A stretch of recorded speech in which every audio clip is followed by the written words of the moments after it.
നിയമസഭയിൽ ഇന്ന് നാടകീയ രംഗങ്ങളാണ് ഉണ്ടായത്. ഭരണ പ്രതിപക്ഷ പോർവിളിയാണ് ഇന്ന് നിയമസഭയിൽ കാണാനായത്. നിയമസഭ സമ്മേളിച്ച് ഉടൻ തന്നെ ഒരു പ്രധാനപ്പെട്ട വിഷയമാണ് ഇന്ന് പ്രതിപക്ഷം മുന്നോട്ട് വെച്ചത്.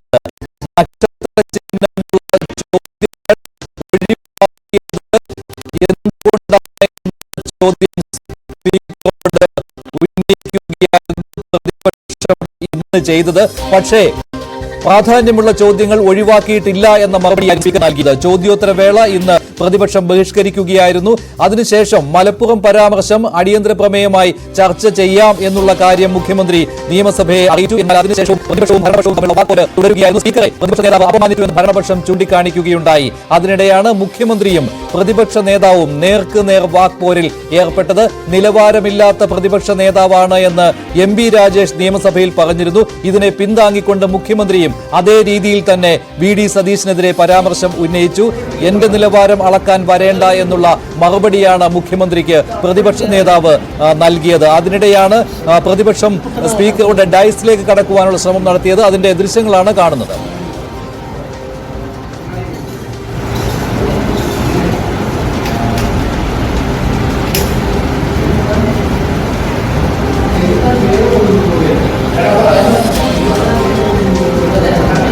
വി ഡി സതീശനും മുഖ്യമന്ത്രിയും തമ്മിലുള്ള വാക്പോരായിരുന്നു ഇന്ന് നിയമസഭയിലെ പ്രധാനപ്പെട്ട ബഹളത്തിന് ഇടയാക്കിയ കാരണമായി മാറിയത്. അതിനുശേഷമാണ് സ്പീക്കറുടെ ഡയസിലേക്ക് പ്രതിപക്ഷം ബഹളം വെച്ചുകൊണ്ട് വന്നത്. ആദ്യം മുഖ്യമന്ത്രിയുടെയും പ്രതിപക്ഷ നേതാവിന്റെയും വാക്കുകളും സ്പീക്കറുടെ മറുപടിയും കേൾക്കാം. മൈക്ക് തരണമെങ്കിൽ ആളുകൾ അങ്ങോട്ട് ഇരുത്തിക്കണം. നിങ്ങളുടെ അംഗങ്ങൾ അങ്ങോട്ട് ഇരുത്തിച്ചാൽ മൈക്ക് തരും. അല്ല, ഭീഷണിയൊന്നുമില്ല. ഒരു ക്വസ്റ്റ്യൻ അവർ പോലും നടത്താൻ പറ്റില്ല എന്ന് പറഞ്ഞാൽ അത് പ്യൂർലി അൺഫെയർ ആണ്. ക്വസ്റ്റ്യൻ അവർ പോലും നടത്താൻ പറ്റില്ല എന്ന് പറഞ്ഞാൽ പ്യൂർലി അൺഫെയർ ആണ്. It's purely unfair. ഞാൻ വളരെ ക്ലിയർ ആയി ചെയർ പറഞ്ഞു എന്തുകൊണ്ടാണ് ക്വസ്റ്റ്യൻ ഡിനൈ ചെയ്തത്. അത് പറഞ്ഞു ഫ്ലോറിൽ. Tell them to go and take the seat. അവിടെ പോയിരിക്കാൻ പറ. ഇതിനകത്ത് ചെയർ നൽകുന്നതാണ്. നിങ്ങൾ അവിടെ പോയിരുന്നാൽ തരും. ആരാണ് ലീഡർ? ആരാണ്? ഒരുപാട് ലീഡറുണ്ട് ഒപ്പോസിഷന്. ആരാണ് ഒപ്പോസിഷൻ ലീഡർ? ആരാ പറ. ഇതില് ബഹുമാനപ്പെട്ട പ്രതിപക്ഷ നേതാവിൽ നിന്നുണ്ടായ പരാമർശം തീർത്തും നിർഭാഗ്യകരമാണ്. പ്രതിപക്ഷ നേതാവ് പ്രസംഗിക്കാൻ വേണ്ടി എഴുന്നേറ്റപ്പം ചെയർ മൈക്ക് നൽകി. അദ്ദേഹത്തിന്റെ അംഗങ്ങളോട് തിരിച്ച് ചെയറിലേക്ക് പോകാൻ ആവശ്യപ്പെടുകയും ചെയ്തു. അദ്ദേഹത്തിന്റെ ഏതാണ്ട് എല്ലാ അംഗങ്ങളും പോയപ്പോഴും ശ്രീ മാത്യു കോയൽനാട് ഇവിടെ നിന്ന് ബഹളം വെച്ചു. അതുകൊണ്ടാണ് അത്തരമൊരു ചോദ്യം ബഹുമാനപ്പെട്ട പ്രതിപക്ഷ നേതാവിനോട് ചോദിക്കേണ്ടി വന്നത്. കാരണം പ്രതിപക്ഷ നേതൃത്വം നയിക്കുന്ന പ്രതിപക്ഷ നേതാവ് പറഞ്ഞിട്ട് പോലും ഒരംഗം ഇവിടെ നിന്ന് ചെയറിന് അഭിമുഖമായി നിന്ന് ബഹളം വെച്ചപ്പോഴാണ് അത്തരമൊരു ചോദ്യം ചോദിച്ചത്. പ്രതിപക്ഷ നേതാവ് ചെയറിനെതിരെ നടത്തിയ ഒരു പരാമർശവും സഭാരേഖയിൽ ഉണ്ടായിരിക്കുന്നതല്ല. സർക്കാരിന് വേണ്ടി സർക്കാരിന്റെ താൽപര്യങ്ങൾ സംരക്ഷിച്ച് സ്പീക്കറുടെ കസേരയിലിരുന്നതിന്റെ കുറ്റബോധം കൊണ്ടാണ് അങ്ങ് എന്നോട് ചോദിച്ചത് ആരാണ് പ്രതിപക്ഷ നേതാവ്.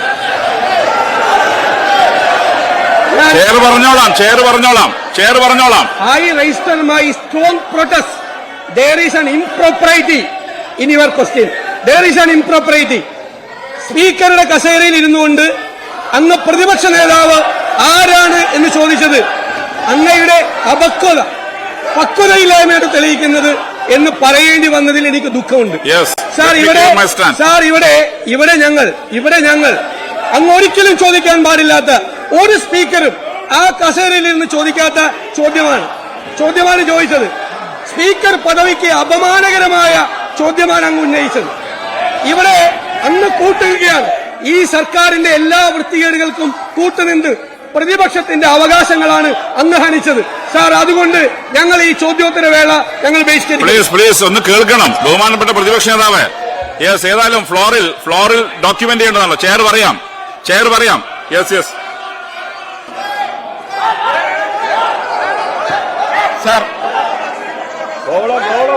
സർ, സർക്കാരിന് ഇത്തരം കാര്യങ്ങളിൽ ഒന്നും മറച്ചുവെക്കാനില്ല. ഇവിടെ ബോധപൂർവം സർക്കാരിനെ കൂടി ആക്ഷേപിക്കുന്നതിന് വേണ്ടിയാണ് ഈ ഒരു പ്രശ്നം ഉന്നയിച്ചതെന്നാണ് കാണുന്നത്. ഇത് സ്പീക്കറുടെ ഡിസ്കഷനിൽ പവറിൽപ്പെട്ടതാണ്. സ്പീക്കറിനെതിരെ ഇത്തരത്തിലുള്ള ഒരു നിലപാട് സ്വീകരിക്കുന്നത് ആരോഗ്യകരമായ ഒരു പ്രവർത്തനത്തിൽ പെട്ടതല്ല എന്നത് പ്രതിപക്ഷം മനസ്സിലാക്കുമെന്നാണ് കരുതുന്നത്. ഗവൺമെന്റിനെ ആക്ഷേപിക്കാൻ ഇത്തരത്തിൽ സ്പീക്കറെയും കൂടി ഉപയോഗിച്ചുകൊണ്ട് പുറപ്പെടുന്നത് ഒരു നല്ല കീഴ്വഴക്കമല്ല എന്നത് മനസ്സിലാക്കുന്നത് നല്ലതാണ്. ചെയറിനെതിരായി ബഹുമാനപ്പെട്ട പ്രതിപക്ഷ നേതാവ് തുടർച്ചയായി അധിക്ഷേപങ്ങൾ നടത്തിക്കൊണ്ടിരിക്കുകയാണ്. ആ അധിക്ഷേപത്തിന്റെ പാരമ്യമാണ് ഇന്ന് നാം കണ്ടത്. കേരളത്തിന്റെ ചരിത്രത്തിലെ ഏറ്റവും അപക്വമതിയായ പ്രതിപക്ഷ നേതാവ് എന്ന പദവിക്ക് അദ്ദേഹം ഇതോടുകൂടി അർഹനായിരിക്കുകയാണ്. ഈ ഫ്ലോറിൽ നിയമസഭയുടെ ചരിത്രം നോക്കിയാൽ ഒരു പ്രതിപക്ഷ നേതാവും ചെയറിനെ ഇതുപോലെ അധിക്ഷേപിച്ചതായിട്ട് നമുക്ക് കാണാൻ കഴിയില്ല. അങ്ങ് ശക്തൻ കൗൾ ഉദ്ധരിച്ചുകൊണ്ടാണ് അങ്ങയുടെ ഡിസ്ക്രിഷണറി റൈറ്റിനെ കുറിച്ച് ഒരു ചോദ്യത്തിന്റെ അഡ്മിസിബിലിറ്റി സംബന്ധിച്ച് ശക്തൻ കൗൾ ഉദ്ധരിച്ചുകൊണ്ട് ഇവിടെ വ്യക്തമാക്കുകയുണ്ടായി. ഏറ്റവും ആധികാരികമായിട്ടുള്ള പാർലമെന്ററി പ്രാക്ടീസ് സംബന്ധിച്ച അവസാന വാക്ക് ശക്തൻ കൗളാണ്. ബഹുമാനപ്പെട്ട പ്രതിപക്ഷ നേതാവ് ശക്തൻ കൗളിന് മുകളിൽ തന്നെ സ്വയം പ്രതിഷ്ഠിച്ചിരിക്കുകയാണ്. ആ പ്രതിപക്ഷ നേതാവിന്റെ അഹന്തയും അപക്വമായിട്ടുള്ള പെരുമാറ്റവും ഈ സഭയുടെ അന്തസ്സിനെ ഹനിക്കുന്നതാണ് എന്ന് ചൂണ്ടിക്കാണിക്കാൻ ആഗ്രഹിക്കുകയാണ്. ഞങ്ങൾ പുറത്തേക്ക് പോയതിനു ശേഷം ബഹുമാനപ്പെട്ട മുഖ്യമന്ത്രി, ബഹുമാനപ്പെട്ട പാർലമെന്ററി കാര്യമന്ത്രി എനിക്കെതിരായിട്ടുള്ള വ്യക്തിപരമായ പരാമർശങ്ങൾ നടത്തി. ബഹുമാനപ്പെട്ട മുഖ്യമന്ത്രി പറഞ്ഞത് ഞാൻ നിലവാരമില്ലാത്തവനായി എന്നാണ്. സാർ, അങ്ങ് എന്നെക്കുറിച്ച് നല്ല ഒരു വാക്കാണ് പറഞ്ഞിരുന്നെങ്കിൽ ഞാൻ വിഷമിച്ചു പോയത്. സാർ, ഞാൻ ഭയങ്കര വിശ്വാസിയാണ്. എല്ലാ ദിവസവും പ്രാർത്ഥിക്കുന്ന ഒരാളാണ്. എല്ലാ ദിവസവും പ്രാർത്ഥിക്കുമ്പോൾ ഞാൻ പ്രാർത്ഥിക്കുന്ന ഒരു കാര്യം, അങ്ങയെ പോലെ ഒരു അഴിമതിക്കാരനാകരുതെന്നും അതുകൊണ്ട് എന്റെ നിലവാരം ഇളക്കാൻ അങ്ങ് വരണ്ട. എന്റെ നിലവാരം ഇളക്കാൻ അങ്ങ് വരണ്ട. പിന്നെ പാർലമെന്ററി കാര്യമന്ത്രി നിങ്ങള് ബഹുമാനപ്പെട്ട അംഗങ്ങൾ സഭക്കകത്ത് ഇത്തരം പരാമർശം നടത്തുന്ന രീതി ശരിയല്ല. ബഹുമാനപ്പെട്ട പ്രതിപക്ഷ നേതാവ് ചെയറിനെതിരായിട്ടാണ് അധിക്ഷേപം ഉരിഞ്ഞത്. ചെയറിനെതിരായിട്ടാണ് അങ്ങേയറ്റം നിലവാരമില്ലാത്ത വാക്കുകൾ പ്രയോഗിച്ചത്. അതിന്റെ ഭാഗമായാണ് പാർലമെന്ററി കാര്യം മന്ത്രിയും ബഹുമാനപ്പെട്ട മുഖ്യമന്ത്രി പ്രതികരിച്ചത്. അത് സഭാരേഖ നീക്കിയിട്ടുണ്ട്. എന്ത് നിലവാരമില്ലാത്ത വാക്ക് ഞാൻ പറഞ്ഞത്? നിങ്ങൾ എന്തൊക്കെയാണ് ഒന്നോർത്ത് നോക്കൂ എന്നാണ് പറഞ്ഞത്. ഒന്ന്, ബഹുമാനപ്പെട്ട പ്രതിപക്ഷ നേതാവ് നടത്തിയ ഒരു മിനിറ്റ് ഞാൻ പറയാം. ബഹുമാനപ്പെട്ട LOP ഒരു മിനിറ്റ് പറയാം. അതെ, ഞാൻ പറഞ്ഞതിനെ സംസാരിച്ചോ? മൈക്ക് കൊടുത്തിട്ടില്ല അവിടെ മൈക്ക് കൊടുത്തിട്ടില്ല. ഞാനല്ലേ സംസാരിക്കുന്നത്, അവിടെ മൈക്ക് കൊടുത്തിട്ടില്ല. ബഹുമാനപ്പെട്ട പാർലമെന്ററി കാര്യമന്ത്രിയും അതുപോലെ പരാമർശം നടത്തി, എനിക്കെതിരായി പരാമർശം നടത്തി. ഞാൻ ഒന്നും പറയുന്നില്ല.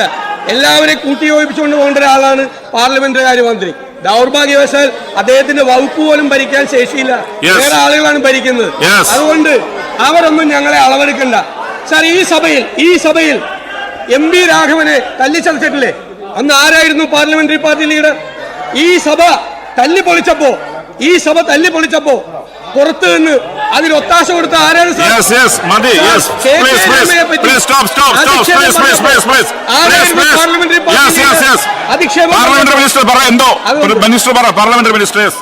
നിലവാരമില്ലാത്ത ഒരു പ്രതിപക്ഷ നേതാവാണ് താൻ എന്ന് അദ്ദേഹം പല ഘട്ടങ്ങളിലുള്ള നടപടികളിലൂടെ ഇവിടെ തെളിയിച്ചിട്ടുണ്ട്. സർ, അതിന്റെ പാരമ്യത, അതിന്റെ മൂർധന്യ ദശയാണ് ഇന്ന് കണ്ടത്. അത് എത്രമാത്രം ഈ തരത്തിൽ അധപ്പതിക്കാം എന്നതാണ് പ്രതിപക്ഷ നേതാവിന്റെ ഈ വാക്കുകൾ തെളിയിക്കുന്നത്. ഇത് ഈ സഭ അവജ്ഞയോടെ തള്ളുകയാണ്. ഒരു തരത്തിലും അംഗീകരിക്കാൻ കഴിയുന്ന ഒന്നല്ല എന്നാണ് എനിക്ക് പറയാനുള്ളത്.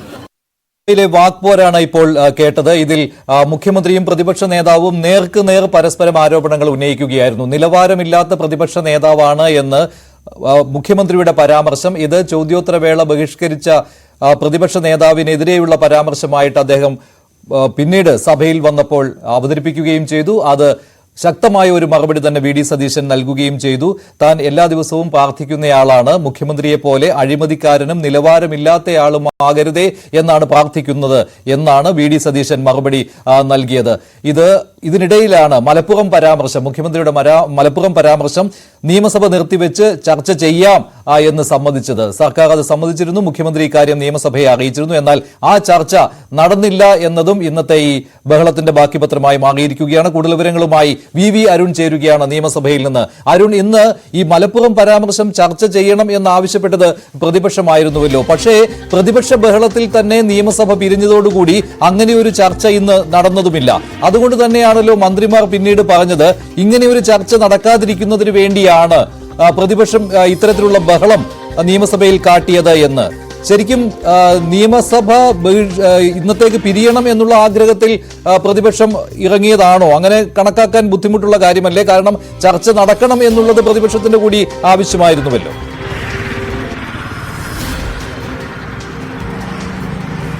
മഞ്ജുഷ, സർക്കാരിന്റെ ഒരു തന്ത്രവും അതുപോലെ ഫ്ലോർ മാനേജ്മെന്റും അത് ഇന്ന് വിജയിച്ചു എന്ന് വേണമെങ്കിൽ പറയാം. കാരണം പ്രതിപക്ഷം ഇത്തരത്തിൽ ഈ വിഷയം കൊണ്ടുവരുമ്പോൾ സർക്കാർ ആ നോട്ടീസ് പോലും പരിഗണിക്കില്ല. കാരണം മുഖ്യമന്ത്രിയാണ് മറുപടി പറയേണ്ടത്. മുഖ്യമന്ത്രി മറുപടി പറയേണ്ട നക്ഷത്രത്തിനുവേണ്ട ചോദ്യങ്ങൾ പോലും നക്ഷത്രത്തിന് ഇടാത്ത ചോദ്യങ്ങളാക്കി മാറ്റി. അങ്ങനെ മുഖ്യമന്ത്രി ആ വിഷയം മറുപടി പറയാൻ ആഗ്രഹിക്കുന്നില്ല. അങ്ങനെ ശൂന്യവേളയുടെ തുടക്കത്തിൽ ഈ വിഷയം ഉയർത്തി പ്രതിഷേധിച്ച് സഭ ബഹിഷ്കരിക്കാം, ഇതായിരുന്നു പ്രതിപക്ഷത്തിന്റെ തന്ത്രം. പക്ഷേ അവിടെ സർക്കാർ ഒരു പടി കൂടി മുന്നിൽ കടന്നുകൊണ്ട് പ്രതിപക്ഷം കൊണ്ടുവന്ന ഈ നോട്ടീസ് അടിയന്തരമായി പരിഗണിക്കാം. സാധാരണഗതിയിൽ ഉച്ചയ്ക്ക് 1 മണി മുതൽ 3 മണി വരെയാണ് റൂൾ 50 നോട്ടീസുകൾ ചർച്ചയ്ക്കെടുക്കുക. ഇത് 12 മണിക്ക് തന്നെ പരിഗണിക്കാം നിലപാട് മുഖ്യമന്ത്രി അറിയിക്കുകയായിരുന്നു. പ്രതിപക്ഷം അത് പ്രതീക്ഷിച്ച നീക്കമായിരുന്നില്ല. അവിടെ പിന്നെ പ്രതിപക്ഷത്തിന് മറ്റു വഴികളൊന്നുമില്ലായിരുന്നു. നേരത്തെ തന്നെ അപ്പോഴാണ് പ്രതിപക്ഷം പുതിയ അടവുമായി അല്ലെങ്കിൽ തന്ത്രവുമായി രംഗത്ത് വന്നത്.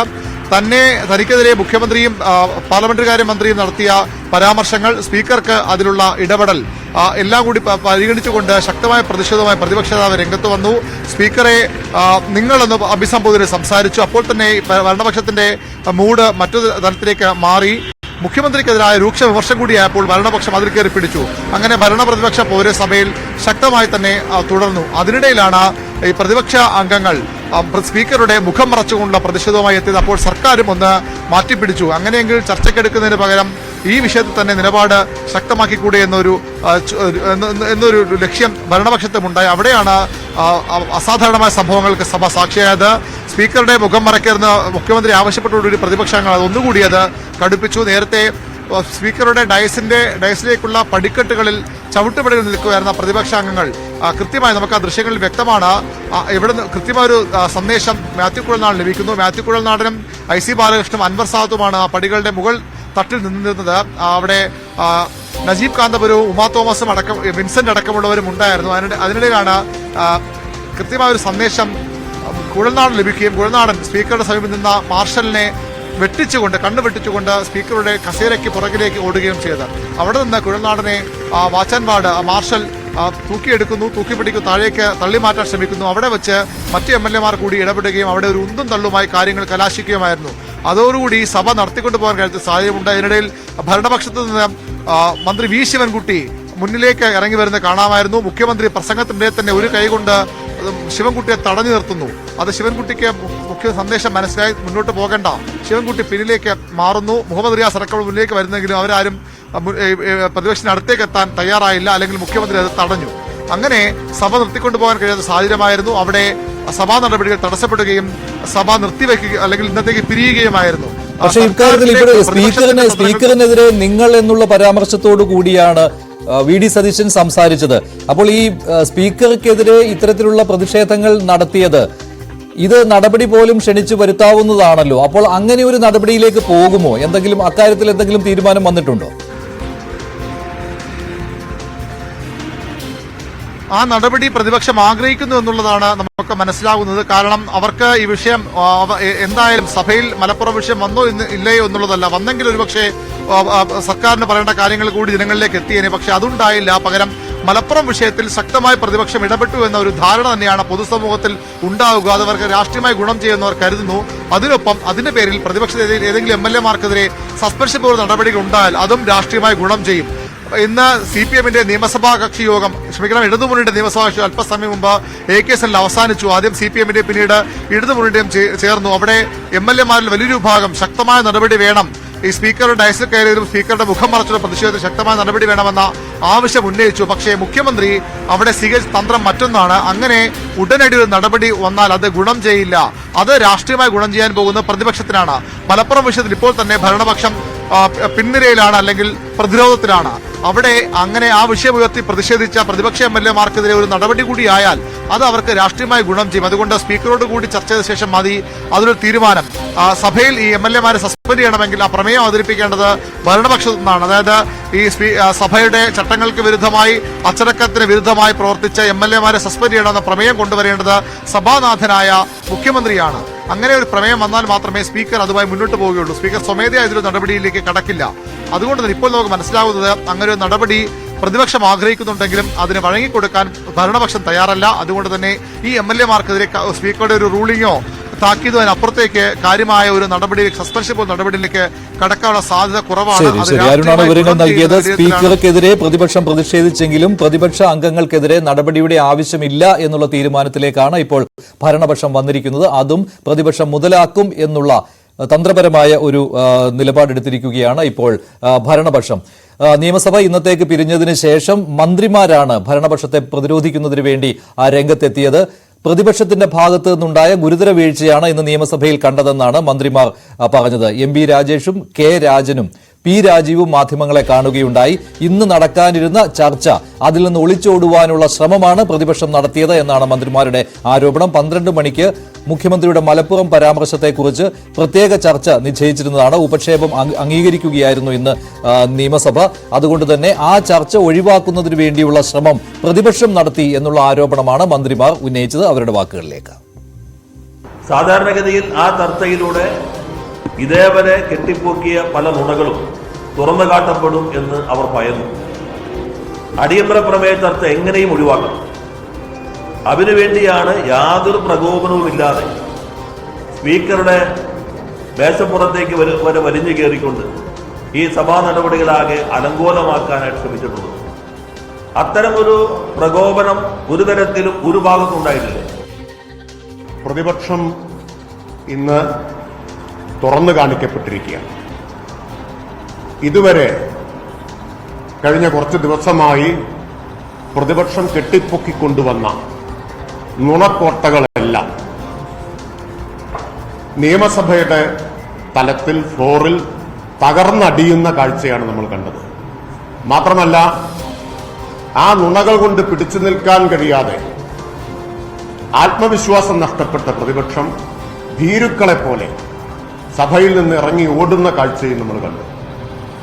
അതോടുകൂടി കേരളത്തിലെ ജനങ്ങളുടെ മുമ്പിൽ പ്രതിപക്ഷം പൂർണ്ണമായി തുറന്നു കാണിക്കപ്പെട്ടിരിക്കുന്നു. ഈ സർക്കാരിന്റെ ആത്മവിശ്വാസമാണ് മുഖ്യമന്ത്രി പ്രകടിപ്പിച്ചത്.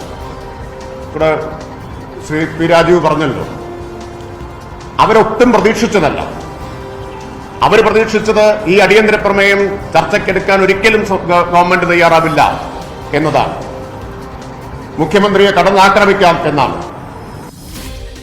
സംഘപരിവാർ ചെയ്യുന്നത് പോലെ മതപരമായ ഭിന്നിപ്പുണ്ടാക്കാൻ പിണറായി വിജയനും കൂട്ടുകാരും ശ്രമിക്കുന്നു. അതിനാണ് PR ഏജൻസിയെ ചുമതലപ്പെടുത്തിയിരിക്കുന്നത്. അതിനെ ഞങ്ങൾ ശക്തിയായി എതിർക്കും. ഇത് കേരളത്തിന് മുഴുവൻ ദേശീയ തലത്തിൽ അപമാനമുണ്ടാക്കുന്ന ഒരു കാര്യമാണ്. സംഘപരിവാറിന്റെ അതേ വഴികളിലൂടെ പിണറായി വിജയനും CPM-ഉം യാത്ര ചെയ്യുന്നു. അതിനെ ഞങ്ങൾ ശക്തിയായി എതിർക്കും. ഞങ്ങൾ കേരളത്തെ പ്രതിരോധിക്കും. ഈ സഭ ഇന്ന് നടന്നു പോകരുതെന്ന് ആഗ്രഹിച്ചു. അദ്ദേഹം പ്രതിരോധത്തിലാവുമെന്നറിയാം. അതിനാണല്ലോ മുഖ്യമന്ത്രിയുടെ ഓഫീസ് നിർദ്ദേശിച്ചനുസരിച്ചിട്ട് ചോദ്യം പോലും അദ്ദേഹം പറയേണ്ട മറുപടിയാണ്. അദ്ദേഹം പ്രതിരോധത്തിലാകുമെന്ന് കരുതിയാണ് ചോദ്യം പോലും വരാതെ, സഭയിൽ വരാതെ അദ്ദേഹം ശ്രദ്ധിച്ചത്. അദ്ദേഹം ഭയന്നാണ് ഇരിക്കുന്നത്, ഭീതിയിലാണ് നിൽക്കുന്നത്. കേരളത്തിലെ ജനങ്ങളുടെ മുന്നിൽ അപഹാസ്യനായി കേരളത്തിലെ മുഖ്യമന്ത്രി നിൽക്കുകയാണ്. അദ്ദേഹം നടത്തിയ പത്രസമ്മേളനങ്ങളെല്ലാം ഹാസ്യ പരിപാടിയായിട്ട് മാറി.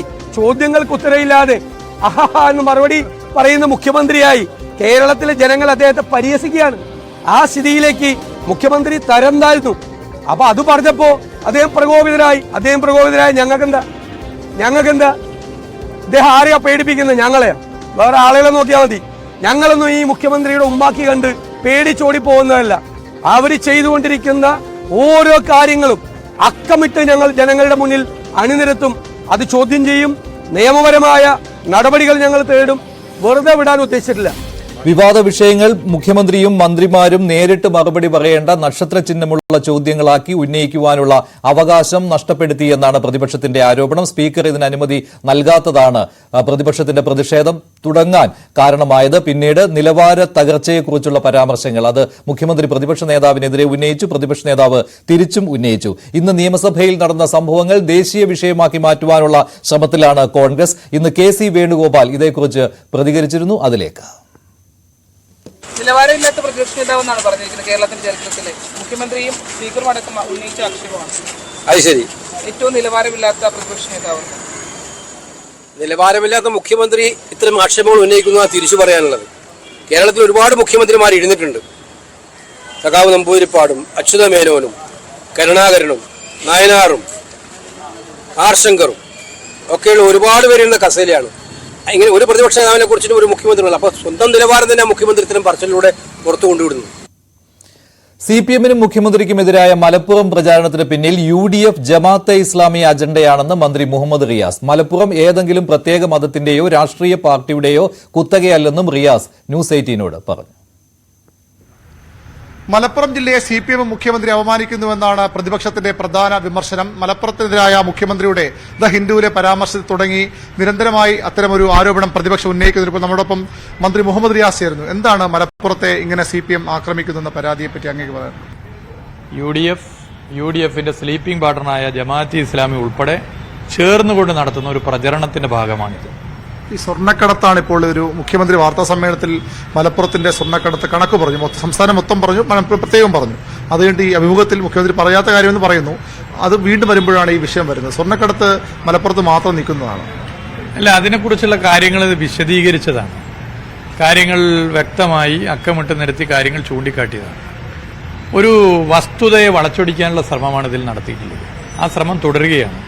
അത് ഞാൻ പറഞ്ഞല്ലോ, കൃത്യമായ ഒരു പൊളിറ്റിക്കൽ അജണ്ടയുടെ ഭാഗമായിട്ടാണ്. ആ പൊളിറ്റിക്കൽ അജണ്ടയിൽ UDFനോടൊപ്പം ഈ പറഞ്ഞ സ്ലീപ്പിംഗ് പാർട്ണറായി ജമാഅത്ത് ഇസ്ലാമിയുണ്ട്. അത് കൃത്യമായ രാഷ്ട്രീയ അജണ്ട നടപ്പിലാക്കുന്നതിന്റെ ഭാഗമായിട്ടാണ്. മലപ്പുറം ജില്ലയുടെ ചരിത്രവും കേരളത്തിൽ മതനിരപേക്ഷതയ്ക്ക് വേണ്ടി ഉജ്ജ്വലമായ പോരാട്ടം നടത്തിയ ഇടതുപക്ഷത്തിന്റെ ചരിത്രം അറിയുന്നവർക്ക് വളരെ കൃത്യമായി കാര്യങ്ങൾ ബോധ്യപ്പെടും. PV അൻവറാണ് തുടങ്ങി വെച്ചത്. PV അൻവർ ഇപ്പോൾ പറയുന്നത് ഇടതുപക്ഷം CPM വിശ്വാസത്തിനെതിരാണ്, മലപ്പുറത്തിനെതിരാണ്. അപ്പൊ അതിനെങ്ങനെ പ്രതിരോധിക്കും? അത് നഷ്ടമുണ്ടാക്കുമോ ഈ മലബാർ മേഖലകളിൽ മലപ്പുറത്തൊക്കെ? അല്ല, ഞാൻ പറഞ്ഞല്ലോ, ഇത് UDFന്റെ ഒരു കൃത്യമായ അജണ്ടയാണ്. നമ്മൾ ബാബരി മസ്ജിദിന്റെ തകർച്ചയ്ക്ക് ശേഷം എടുത്ത് പരിശോധിച്ചാൽ 992 ഡിസംബർ 6 മുമ്പുള്ള പൊളിറ്റിക്സ് അല്ല 992 ഡിസംബർ 6 ശേഷം നമുക്ക് പൊതുവെ കാണാൻ വേണ്ടി സാധിക്കും. പലയിടങ്ങളിലും നേരത്തെ മലപ്പുറം ജില്ലയിൽ ഉൾപ്പെടെ ഇടതുപക്ഷത്തിന് ഉണ്ടായിരുന്ന സ്വാധീനം വർദ്ധിക്കുകയാണ് ചെയ്തത്. ഇത്തവണ 4 സീറ്റ് ജയിച്ചു. ചെറിയ വോട്ടിനാണ് ചില സീറ്റുകളിൽ പരാജയപ്പെട്ടത്. മലപ്പുറം ജില്ലയിൽ മാത്രമല്ല, പൊതുവെ കേരളത്തിൽ നമ്മൾ നോക്കിയാൽ BJP മനസ്സുകൾ സംസ്ഥാന നിയമസഭാ തെരഞ്ഞെടുപ്പ് വരുമ്പോൾ വല്ലാതെ ഇടതുപക്ഷത്തോട് അടുക്കുന്നത് കാണാൻ വേണ്ടി പറ്റും. ആ BJP മനസ്സുകളിൽ വിള്ളലുണ്ടാക്കാനാണ് ഈ പ്രചരണം വളരെ ബോധപൂർവ്വം നടത്തുന്നത്. മലപ്പുറം ജില്ല ആരുടെയും കുത്തകയൊന്നുമില്ല. മലപ്പുറം ജില്ല ഏതെങ്കിലും ഒരു പ്രത്യേക മതവിഭാഗത്തിൻ്റെത് മാത്രമാണെന്നുള്ള പ്രചരണവും തെറ്റാണ്. മലപ്പുറം ജില്ല ഏതെങ്കിലും ഒരു പ്രത്യേക രാഷ്ട്രീയ പാർട്ടിയുടേതാണെന്നുള്ള പ്രചരണവും തെറ്റാണ്. ഇവിടെ മുസ്ലിം ലീഗിനെയോ ജമാഅത്ത് ഇസ്ലാമിയെയോ വിമർശിച്ചാൽ അത് ഏതെങ്കിലും ഒരു പ്രത്യേക മതവിഭാഗത്തെ വിമർശിക്കുന്നതായി വരുത്തി തീർക്കാനുള്ള ശ്രമവും തെറ്റായ രീതിയാണ്. ഇങ്ങനെ മറികടക്കും ഈ പ്രചരണത്തെ? അല്ല, മറികടക്കം ഒരു കുഴപ്പമില്ല. ഈ പ്രചരണം ജനങ്ങൾക്കറിയാം. ഞങ്ങൾ ശക്തമായി ജനങ്ങളിലേക്ക് ഇടപെടാൻ വേണ്ടി തീരുമാനിച്ചു. CPMന്റെ സംസ്ഥാന കമ്മിറ്റി ഒരു രേഖ അംഗീകരിച്ചു. അത് പ്രചരിപ്പിക്കും. ഇടതുപക്ഷ ജനാധിപത്യ മുന്നണി ശക്തമായ നിലപാട് മുന്നോട്ട് വെക്കും. ഇവിടെ RSSമായി എന്നും കൈകോർത്തിട്ടുള്ളവരാണ്. എന്തുകൊണ്ട് തൃശൂർ തെരഞ്ഞെടുപ്പ് DCC ഓഫീസിൽ സംഘർഷം വരെ നടന്നു? DCC പ്രസിഡന്റിനെ മാറ്റി, പാലക്കാട് നിന്ന് DCC പ്രസിഡന്റിനെ കൊണ്ടുവന്നു, UDF കൺവീനറെ മാറ്റി. താമര ജയിക്കാൻ, കേരളത്തിന്റെ ചരിത്രത്തിൽ ആദ്യമായി താമര ജയിക്കാൻ 20 സീറ്റിൽ BJP ജയിക്കാൻ വേണ്ടി വോട്ട് കോൺഗ്രസ് മറിച്ചു എന്നുള്ള ആരോപണം അന്വേഷിക്കുന്ന KPCCയുടെ അന്വേഷണ കമ്മീഷൻ റിപ്പോർട്ട് ഇവിടെ. സ്വന്തം പാർട്ടിക്കകത്ത് BJPക്ക് വോട്ട് മറിച്ചവരെ തുറന്നു കാണിക്കാൻ പറ്റാത്തവരാണ് ഈ വർത്തമാനം പറയുന്നത്. ഈ ചോദ്യം ഞങ്ങൾ ഉയർത്തേണ്ടി. മുഖ്യമന്ത്രി പിണറായി വിജയന്റെ മലപ്പുറം വിരുദ്ധ പ്രസ്താവനയ്ക്കെതിരെ യൂത്ത് ലീഗ് മലപ്പുറത്ത് SP ഓഫീസിലേക്ക് മാർച്ച് നടത്തി. പ്രതിഷേധക്കാർക്ക് നേരെ പോലീസ് ജലപീരങ്കി പ്രയോഗിച്ചു. മുഖ്യമന്ത്രി രാജിവെക്കണം എന്നാവശ്യപ്പെട്ടുകൊണ്ടാണ് യൂത്ത് ലീഗിന്റെ മാർച്ച്.